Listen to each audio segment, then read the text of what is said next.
आज की वीडियो में हम बात करेंगे बॉटुलिनम टॉक्सिन के बारे में।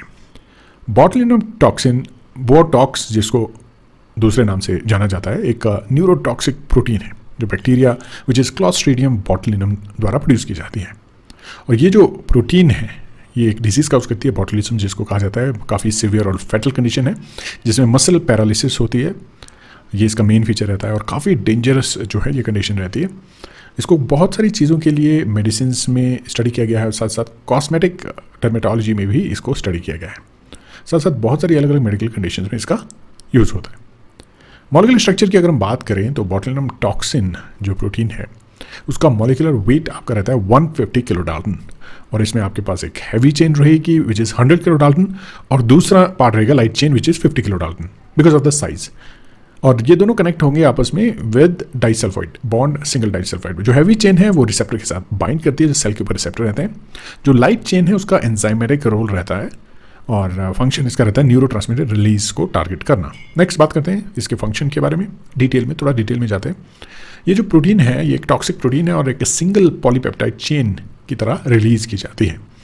बैक्टीरिया इस तरह से उसको रिलीज़ करता है और जब ये चेन ब्रेक होती है इसमें एक्टिव फॉर्म रिलीज़ होती है जिसमें हैवी चेन, जो हम ऑलरेडी जान चुके हैं, रिसेप्टर बाइंडिंग डोमेन इसको कहा जाता है इसका, और जो प्री साइनेप्टिक जो है नर्व टर्मिनल वहाँ पे इफेक्ट रहता है इसका। नेक्स्ट लाइट चेन है, उसका एंजाइमेटिक रोल रहता है which is zinc dependent endopeptidase enzyme जो है वो रहता है इसमें और इसका एंजाइमेटिक फंक्शन रहता है। नेक्स्ट बात करें बॉटुलिनम टॉक्सिन और स्नेर प्रोटीन के इंटरेक्शन के बारे में।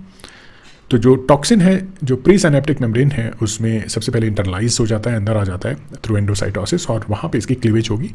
और जो हैवी चेन है और लाइट चेन है वो उसमें जो लाइट चेन है वो उसका फंक्शन मेन रहता है सेल के अंदर। साथ ही साथ आपका जो न्यूरोट्रांसमीटर रिलीज जो है उसको टारगेट करना इसका मेन फंक्शन रहता है। इसमें स्नेर प्रोटीन को इसको टारगेट किया जाता है जो कि है soluble N ethyl maleimide sensitive factor attachment protein receptor. ये इसका क्या रोल रहता है, ये जो फ्यूजन होता है सिनेप्टिक वेसिकल्स का उसमें इसका मेजर रोल रहता है और न्यूरोट्रांसमीटर रिलीज उसी की वजह से होता है इन दी सिनेप्टिक क्लेफ्ट। नेक्स्ट बात करें बॉटुलिनम टॉक्सिन और हमारा जो न्यूरोट्रांसमीटर रिलीज है उसके बारे में। जो टॉक्सिन है उसका इफेक्ट रहता है specifically on acetylcholine neurotransmitter receptor, और उसकी वजह से क्या होता है कि जो मसल कॉन्ट्रैक्शन है उसके ऊपर इफेक्ट रहता है और एसिटाइलकोलिन को ब्लॉक कर लेता है ये, उसकी वजह से मसल पैरालिसिस हो। इसमें मेन फीचर इसका रहेगा इसका इफेक्ट का, और इसी वजह से इसका थेरेपी में भी यूज़ होता है और कॉस्मेटिक डर्मेटोलॉजी में भी इसका यूज़ होता है। नेक्स्ट कॉस्मेटिक डर्मेटोलॉजी में इसका क्या इंपॉर्टेंट रोल रहता है वो बात कर लेते हैं। तो कॉस्मेटिक डर्मेटोलॉजी या कॉस्मेटिक्स में न्यूरोटॉक्सिन जो है हमारा बॉटुलिनम टॉक्सिन ये रिड्यूस करता है रिंकल फॉर्मेशन। तो ऑब्वियसली रिंकल फॉर्मेशन उसको टारगेट करेगा और पैरालाइज करेगा उन मसल को जो हमारे फेशियल एक्सप्रेशन में यूज़ होते हैं, क्योंकि उनकी वजह से रिंकल होता है और जब वो टारगेट हो गए तो रिंकल की फॉर्मेशन ऑब्वियसली रिड्यूस हो जाती है और उसकी वजह से क्या होता है कि यूथफुल अपीयरेंस जो है वो फेस में देखने को मिल जाती है। नेक्स्ट मेडिकल एप्लीकेशन की बात करें बॉटुलिनम टॉक्सिन की, तो इसमें बहुत सारी मेडिकल एप्लीकेशन रहती हैं इस पर्टिकुलर टॉक्सिन की। सबसे पहले तो इसमें न्यूरोलॉजिकल जो डिसऑर्डर्स हैं उसमें इसका यूज़ होता है, जैसे cervical dystonia, spasticity and chronic migraine.